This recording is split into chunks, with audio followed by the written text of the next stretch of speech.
Hello YouTube, this is Stopping Formula. Today is the 27th of January. We are 2 weeks in a Nighthold. I have cleared normal twice, and I am 9 of 10 heroic right now, tanking as Vengeance. I wanted to talk to you guys about how the Vengeance Demon Hunter is doing in Nighthold in its current state. So far, I haven't had any issues on normal whatsoever, which isn't to be surprised at item level 880. But I wanted to talk about some of the issues I've had in heroic and what I think maybe could help them with things that are in the game right now. Not really things that I would hope Blizzard would do, but we're going to talk about how I'm doing and how most other people are doing. Standardly, on most of the fights, I'm not having any issues whatsoever with physical mitigation. And with magic mitigation, it really isn't an issue as long as it isn't constant. So, the fights that I have had issues on, which is generally only one, because I haven't done Gul'dan yet. We'll be doing that tonight. But heroic Star Augur has so much magic damage incoming the whole time, and with a 20-second cooldown on our Empower wards, it makes the Vengeance Demon Hunter a little bit of a squishy tank on that fight, considering how much magic damage is incoming. Now, the things that I've done to alleviate this is I started stacking more versatility for that fight, and in general, I'm rocking about 16% versatility now in the dungeon, about 18% mastery. I said dungeon, I meant raid. And it's helped a lot, along with changing the mechanic on how I was dropping my frozen comet dots. The fell phase in Star Augur, instead of running over the fell patches to drop my comets on them, what I've been doing is running near them so I don't collect that dot, instead of running over them like I said. Now, the thing that I suggest people do to alleviate damage like that on Star Augur is, one, do not be afraid to use your cooldowns. That is the biggest thing, in my opinion. Fiery Brand, Empower wards, even Metamorphoses, stuff like that. Even though Metamorphosis is mainly armor, you also get the leech if you have Soul Rending, and you get a pretty large, passive heal from the Metamorphosis by itself, with a 30% increase in hit points. So, don't be afraid to use your cooldowns, but don't use them recklessly. Definitely save them for when you need them. As far as the rest of the raid, I haven't had any issues whatsoever with damage taken. As long as you police your cooldowns properly, which you shouldn't be afraid to use them. Don't think that if you're using a cooldown that it's making you a weaker tank.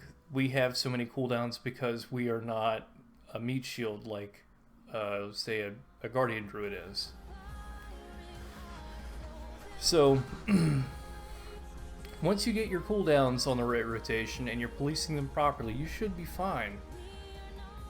Star Augur, stack a little bit more versatility. Probably swap out your Dark Moon trinket for something else if you're using the Dark Moon card Immortality for that fight by itself, because there's not a lot of physical damage going out. I think the Comet Strikes are physical themselves, but there's much more damage that goes out as magic in that fight. So I highly, highly suggest to definitely run a different trinket, either one that has a versatility proc like the Nighthold Residue, or the Rockmora Shard that gives you a bubble, something that's going to help mitigate the damage. That's not going to be physical mitigation only, if you know what I mean. So other than that, I think that Demon Hunters are doing fairly well. I have had zero complaints going through the raid except for on Star Augur. And once I got things figured out, I had no issues whatsoever in Star Augur. So I think Blizzard did a really good job at putting the Demon Hunters in a fairly solid position. I feel we are some of the, I wouldn't say strongest tanks in the games, we're definitely one of the stronger tanks now. The only other thing that I have to say about the raid before I jump off this video, I know it's really short, guys, but I've been extremely busy lately, is as a Vengeance Demon Hunter, you may not do the single target DPS that other tanks do, but you have to watch out because you are extremely bursty, and since there are so many taunt mechanics in the game,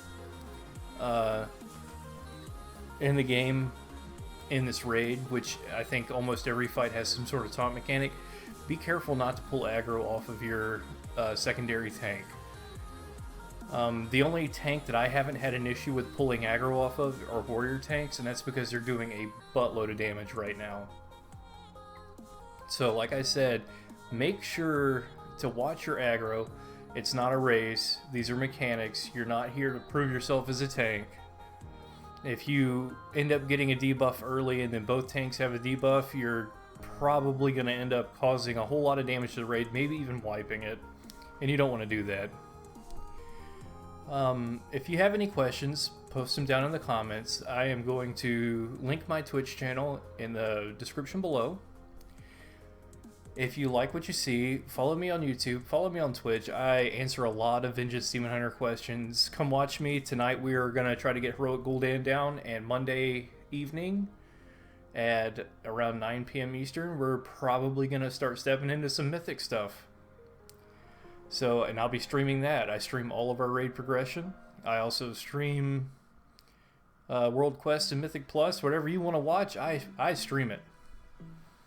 So if you can, just hit the like button, hit the comment button, comment a question, or just say hello, whatever. And I think I'll be releasing a how-to video on some of the tank fights that I tanked that I had a couple issues with whenever I first went through here shortly. Anyway, I stream 7 days a week from 8:30 p.m. Eastern to midnight Eastern. And sometimes I stream midday. I try to stream midday 5 days a week, Monday through Friday, from about noon to 4 p.m. Eastern. So if you have any questions, like I said, just ask them or come visit the stream. I hope you enjoy the video and have a nice day.